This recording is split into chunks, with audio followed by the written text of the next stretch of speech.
చంద్రబాబు నాయుడు గారు మిమ్మల్ని గుర్తించడానికి కారణం ఏంటి? అంతలా ఏం ఆకర్షింపజేశారు ఆయన్ని మీరు? అంటే నేను యాక్చువల్గా చంద్రబాబు నాయుడు గారు ఎవరైతే బాగా హార్డ్ వర్క్ చేస్తారో, ఎవరైతే ఫీల్డ్ మీద ఉంటారో వాళ్ళని లైక్ చేస్తారు. ఆయనకు పార్టీ ఇంపార్టెంట్. పార్టీలో ఎవరైతే పార్టీని కాపాడడానికి ప్రయత్నం చేస్తారో, పార్టీ కోసం పనిచేస్తారో, వాడు చిన్నోడా పెద్దోడా అని చూడైనా ఆయనకి ఇంపార్టెన్స్ ఇచ్చే తత్వం చంద్రబాబు నాయుడు గారిది. ఆయన గౌరవిస్తాడు. మామూలుడైనా సరే హార్డ్ వర్క్ చేసినప్పుడు ఇంపార్టెన్స్ ఇచ్చేది చంద్రబాబు నాయుడు గారు. దానిలో భాగంగానే నన్ను ఐడెంటిఫై చేసి, నాకు గుర్తింపు ఇచ్చి, నాకు గౌరవం ఇచ్చి, నాకు 2 times ఎమ్మెల్యే టికెట్ ఇచ్చి గౌరవించింది బాబు గారికి ఎప్పుడు నేను రుణపడి ఉంటాను. ఎందుకంటే పొలిటికల్ లైఫ్ ఇచ్చింది నాకు ఆయన. నేను ఓడినప్పటికీ కూడా నాకు గుర్తింపు ఉంది ప్రజలలో. ఇవాళ 2 రాష్ట్రాల్లో ప్రతాప్ రెడ్డి ఎవరంటే గుర్తుపడతాను. నన్ను నా పేరు చెప్పినా నేను సో అని చెప్పేస్తే నన్ను ఐడెంటిఫై చేసే, నేను ఓడిపోయినందుకు బాధపడట్లేదు. నాకు ఇవాళ కేసీఆర్ గారు ఎంతమందిని కేసీఆర్ గుర్తిస్తారో, ప్రతాప్ రెడ్డిని కూడా సేమ్. ఆయన 10 లక్షల మంది గుర్తిస్తే నన్ను 10 లక్షలు గుర్తిస్తారు. ఆయన 10 కోట్ల మంది గుర్తిస్తే నన్ను 10 కోట్ల మంది గుర్తిస్తారు. ఆయనకి ఎంత ఐడెంటిఫికేషన్ వచ్చిందో అట్ ది సేమ్ టైం నాకు కూడా అంత ఐడెంటిఫికేషన్ ఉంది బికాస్ ఆఫ్ చంద్రబాబు నాయుడు గారు. ఆయన ఎప్పుడు నేను చంద్రబాబు గారు వాళ్ళే కదా మీకు గుర్తింపు? కేసీఆర్ గారు వాళ్ళ కాదంటారు గుర్తింపు? నేను ప్రైడ్ చేసినప్పుడు కేసీఆర్ని ముప్పతిప్పలు పెట్టిన నేను. కేసీఆర్ గెలిచే సమస్య లేదు. ఎందుకంటే ఆయన గెలిచే సమస్య లేదు. ఆయన ఒక ఉద్యమ నేత అయి ఉండి, ఒక ముఖ్యమంత్రి స్థాయి వ్యక్తి అయి ఉండి, అక్కడే తన అల్లుడు హరీష్ రావు గారిని ఆయన సిద్దిపేట వదిలిపెట్టుకుని వచ్చి నా గజ్వేల్లో దాదాపు 13 రోజులు ఎలక్షన్ పీరియడ్. మనం నామినేషన్ వేసిన రోజు నుంచి 14 days ఉంటుంది. 14 daysలో 12 days నా గజ్వేల్లో ఉన్నాడు. ఆయన నా గెలిచినటువంటి సర్పంచులందరికీ కూడా డబ్బులు ఇవ్వడం, హరీష్ రావు గారు సర్పంచుల్ని పర్చేజ్ చేయడము, ఎంపీటీసీలని పర్చేజ్ చేయడం, నా పక్కన ఉన్న వాళ్ళని సాయంత్రం నైట్ 2 o'clock దగ్గర నా దగ్గర ఉన్నాడు, మార్నింగ్ 4 o'clock వాళ్ళ ఎమ్మడి వెళ్ళిపోయాడు. నీ పక్కన అంత తెలియక వాళ్ళ దగ్గరికి పోతున్నాడు అంటే అలాంటి వీక్నెస్ డబ్బులండి. ఇప్పుడు వీక్నెస్ అంటే ఇప్పుడు సమాజం ఎట్లయిందంటే కమర్షియల్గా బాగా ఆలోచిస్తున్నారు. రేపు ఈయన కేసీఆర్ గారు ముఖ్యమంత్రి అయిపోతారు, మీ కాన్స్టిట్యూన్సీ బాగా డెవలప్ చేస్తుంది, నీ ఊరికి చాలా ఫండ్స్ ఇస్తాను, నువ్వు బాగా డెవలప్ అవుతావు, నువ్వు ఆర్థికంగా ఎదిగిపోతావు అన్న. ఇప్పుడు ఈ మెస్మరైజ్ చేయడం అనేది ఈ హరీష్ రావు గారికి బాగా వచ్చు. నమ్మేయడం అనేది హరీష్ రావు గారికి క్రిమినల్ సిస్టమ్. ఆయన ఏవి చాలా క్రిమినల్గా ఆలోచిస్తాడు. ఎప్పుడు అయినా క్రిమినల్గా ఆలోచిస్తాడు. తెలంగాణ ఎడ్యుకేషన్లో హరీష్ రావు గారి మీద కేసులు పెట్టాలనుకుంటే ఆంధ్ర గవర్నమెంట్లో 100 కేసులు అయితే 1000 కేసులు అవుతాయి. ఇవాళ నేను తెలంగాణ రాష్ట్రం వచ్చినాక నా మీద అనవసరంగా కేసులు పెడుతున్నారు. నేను మల్లన్న సాగర్ ప్రాజెక్ట్ ఉందండి. మల్లన్న సాగర్లో ఇవాళ ఆంధ్రప్రదేశ్లో ఎక్కడికైనా వెళ్ళండి మీరు, ఉన్న 10 జిల్లాలలో, ఇప్పుడు వీళ్ళు చేసిన 31 జిల్లాలలో ఏ కాన్స్టిట్యూన్సీకైనా వెళ్ళండి, ఏ ఊరికైనా వెళ్ళండి, minimum 10 to 15 lakhs per acre ఉంది ల్యాండ్, అగ్రికల్చర్ ల్యాండ్. అంటే కమర్షియల్ అయితే కోట్లలోకి వెళ్ళిపోయింది.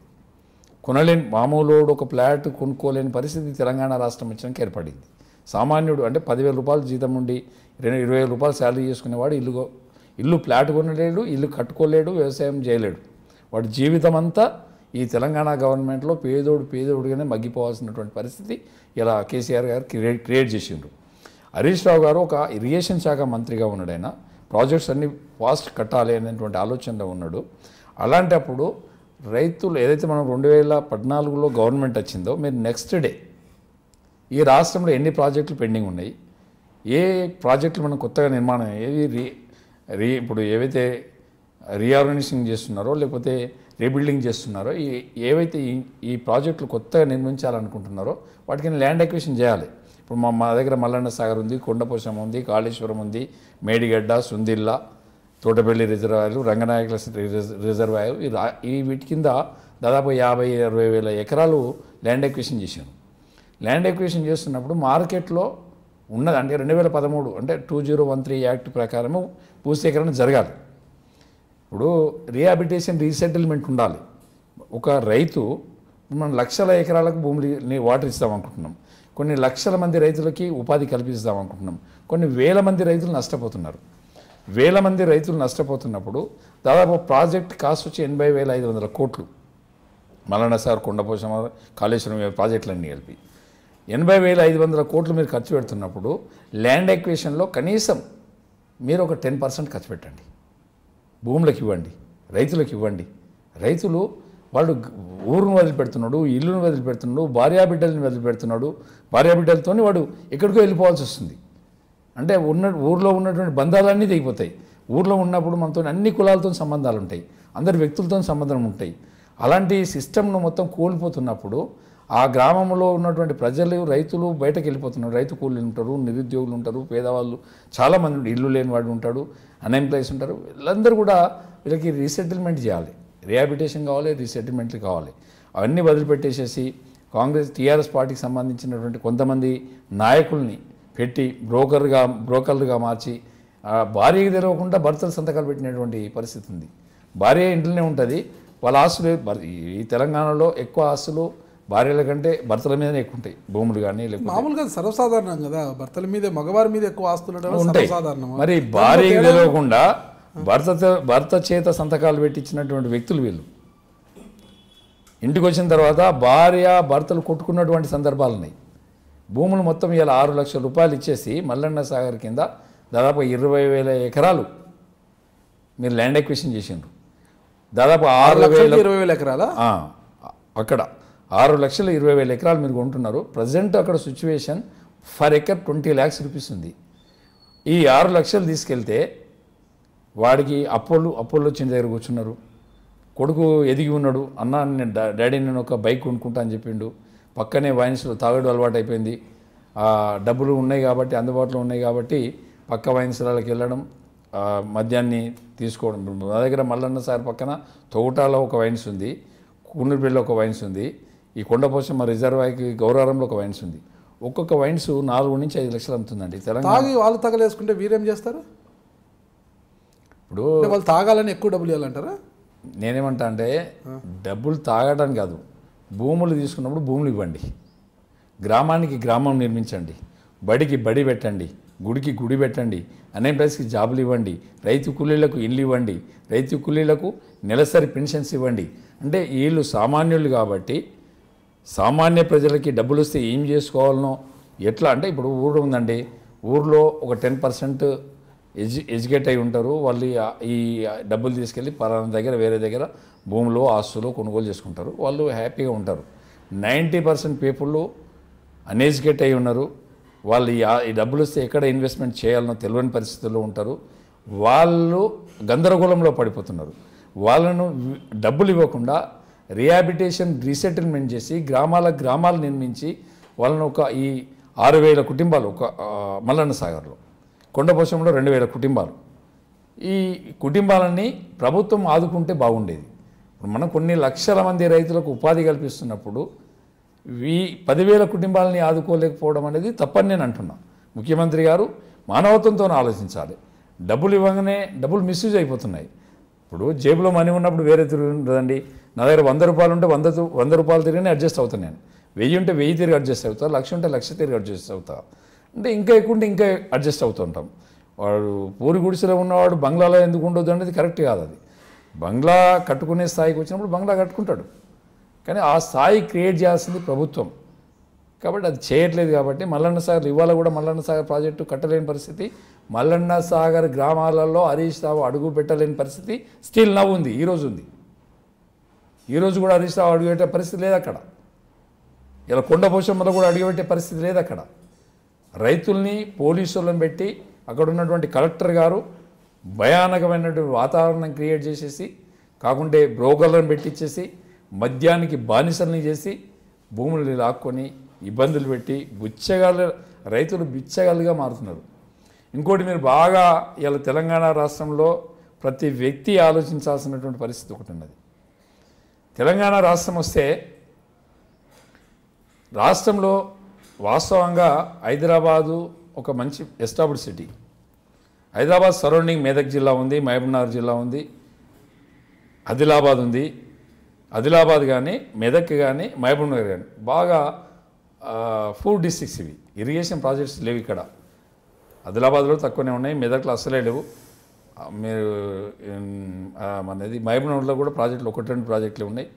కాబట్టి ఇక్కడ అగ్రికల్చర్ బాగాలేదు. కాబట్టి ఇక్కడ బాగా హైదరాబాద్ దగ్గర ఉన్నప్పటికీ కూడా పేదరికం ఎక్కువగా ఉన్నది. మేమేమనుకున్నామంటే తెలంగాణ రాష్ట్రం వస్తే అక్కడ ప్రాణహిత చెవెళ్ళ, ఇక్కడ మహబూబ్నగర్ పాండమూరు రంగారెడ్డి, లేకపోతే ఇక్కడ ఉన్నటువంటి ప్రాజెక్ట్ భీమా, నెట్టెంపాడు, కోయల్ సాగర్, ఇవన్నీ కూడా ప్రాజెక్టులు దాదాపు కంప్లీట్ చేస్తారు. ఫస్ట్ ఇయర్ సెకండ్ ఇయర్లో అంటే దాదాపు ఆల్మోస్ట్ 80% కంప్లీట్ అయిన ప్రాజెక్టులు ఉన్నాయి. దాదాపు 28 ప్రాజెక్టులు పెండింగ్ ప్రాజెక్టులు ఉన్నాయి. రన్నింగ్ ప్రాజెక్టులని పెండింగ్ ప్రాజెక్టులు వేసారు. ఏది రన్నింగ్లో కాంగ్రెస్ గవర్నమెంట్లో 2013లో రన్నింగ్లో ఉన్నాయి ప్రాజెక్టులు అన్నీ నడుస్తాయి. రన్నింగ్ అయిన ప్రాజెక్టులు వీళ్ళు రాగానే ఏం చేసి ఇమీడియట్గా పెండింగ్ చేసేసారు. పెండింగ్ చేసి 2014 పోయింది, 15 పోయింది, 16 పోయింది. 17లో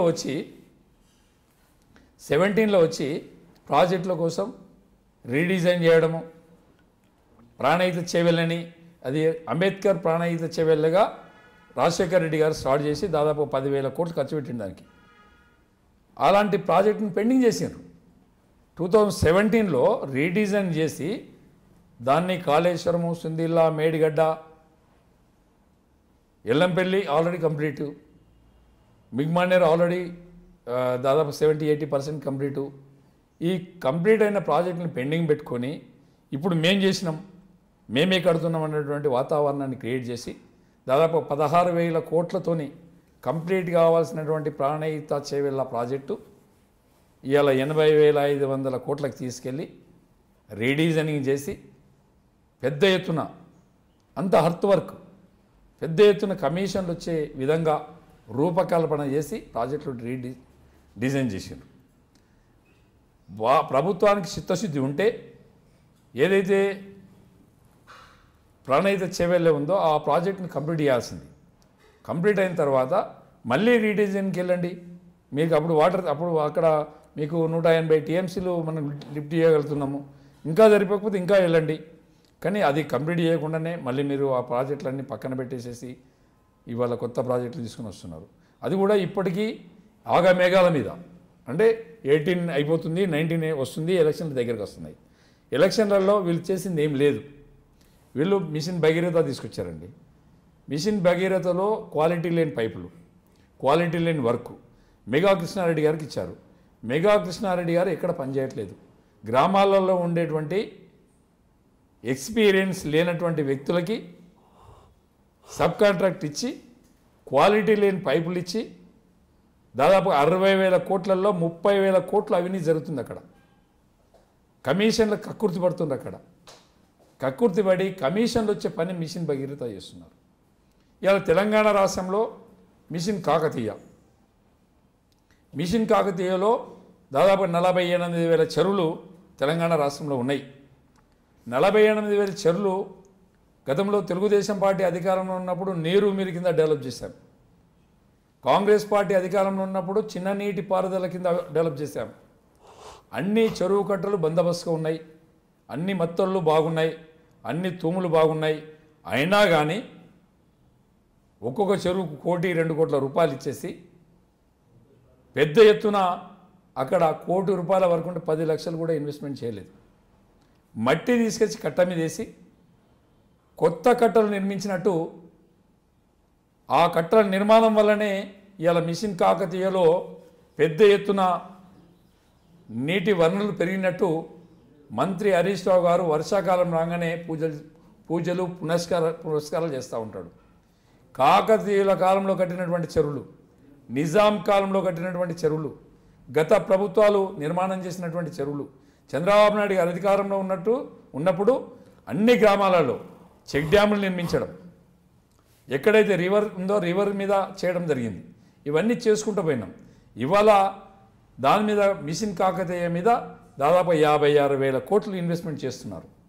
దానిలో కూడా పెద్ద ఎత్తున అవినీతి. అదేవిధంగా ఇవాళ ప్రాజెక్టుల పేరు మీద, రీడిజైనింగ్ పేరు మీద పెద్ద ఎత్తున అవినీతి జరుగుతూ ఉన్నది. నేను చెప్తా, అంటే ముఖ్యమంత్రి గారు నమ్మినటువంటి యాదాద్రి లక్ష్మీ నరసింహస్వామి టెంపుల్ ముందు నేను ప్రమాణం చేసి చెప్పడానికి రెడీగా ఉన్నా. ప్రతి రూపాయి అవినీతి జరుగుతున్నారు. నేను ఇవాళ అడుగుతున్నా, 2001లో కేసీఆర్ గారు వాళ్ళ కుటుంబము హరీష్ రావు గారి ఆస్తులు ఎంత, 2018 స్టిల్ ఈ రోజుకి మీ ఆస్తులు ఎంతనా బహిర్గతం చేసే శక్తి మీకుందా? మీరు ప్రజాస్వామ్యంలో అధికారాన్ని ఏ విధంగా దుర్వినియోగం చేస్తున్నారు, అధికారాన్ని అడ్డుపెట్టుకొని ఏ విధంగా మీరు ప్రతిపక్షాల మీద దాడులు చేస్తున్నారు?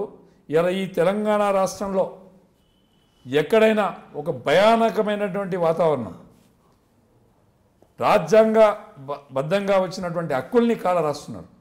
ఎవరికి మాట్లాడే హక్కు లేదు, ఎవరు ప్రజలకి వాస్తవాలు చెప్పే హక్కు లేదు, ఆ రైట్స్ లేవు.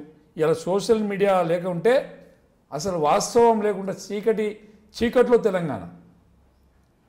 గతంలో ఆంధ్ర గవర్నమెంట్ ఉన్నప్పుడు, ఆంధ్రప్రదేశ్ సమైక్య రాష్ట్రంగా ఉన్నప్పుడు కోట్ల విజయభాస్కర్ రెడ్డి కావచ్చు, రాజశేఖర రెడ్డి గారు కావచ్చు, చంద్రబాబు నాయుడు గారు కావచ్చు, కిరణ్ కుమార్ రెడ్డి కావచ్చు, రోసయ్య కావచ్చు, ఇంత హరాస్మెంట్ ఉండేది కాదు, పట్టించుకునే వాళ్ళు కాదు. ఇవాళ తెలంగాణ రాష్ట్రం చిన్న రాష్ట్రం, ఎవడు ఏం చేస్తున్నాడు ఇమ్మీడియట్గా సీఎం గారికి తెలుస్తుంది. సీఎం గారే ఆర్డర్స్ ఇస్తారు, సీఎం గారే జైల్లో పెట్టమని చెప్తారు, సీఎం గారే కొట్టమని చెప్తారు. అంటే ఎంత దిగజారిపోయి ఇవాళ పోలీస్ వ్యవస్థని ఏ విధంగా వాడుకుంటున్నారు, మీరు మీడియాను ఏ విధంగా వాడుకుంటున్నారు, జ్యుడిషియల్ మీద మీ పెత్తనం ఏంటి, ఇవన్నీ కూడా ప్రతి వ్యక్తి ఆలోచించాల్సినటువంటి అవసరం ఉంది.